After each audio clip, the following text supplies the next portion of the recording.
Premier Annastacia Palaszczuk is furious with the federal budget. Despite hoping for enough money to start the Cross River Rail later this year, the $5.4 billion project was ignored altogether. Tegan George reports.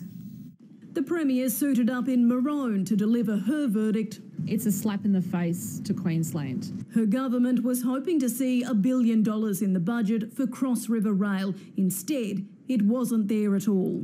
There is no excuse for not having a single dollar allocated to Cross River Rail in the budget. They know it's the top of our wish list. Now Queensland will have to wait until 2019 to fight other states for a share of a new $10 billion national rail fund. The federal government has shown a clear disdain for this project in Queensland. That prize is there. That $10 billion fund is there. This government hasn't done enough, the state government hasn't done enough to warrant the prize. The state is reluctant to say what it means for a start date. It had hoped work would begin later this year, but Canberra still wants more details.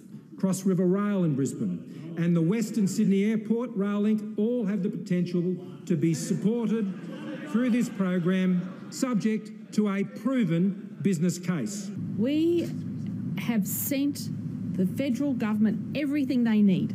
Rail projects in Western Australia and Victoria both received funding. The Queensland Premier standing by her recent public attack on the PM in which she called him gutless and disrespectful.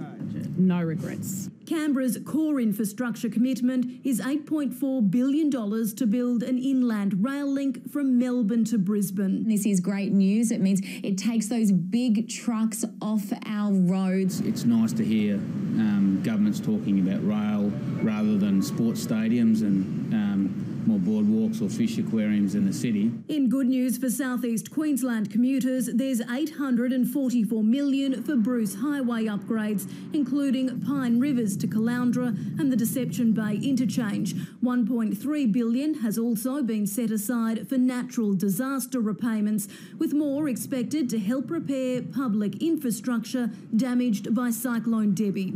Of course, we're not the only state that thinks we're hard done by. Almost every other Premier has a bone to pick with the Treasurer too. But regional MPs say if you think the cities are doing it tough, spare a thought for the bush. We're not seeing the dams, we're not seeing the infrastructure, we're not seeing the railway tracks. The pressure's on for next month's state budget. Tegan George, 10 Eyewitness News.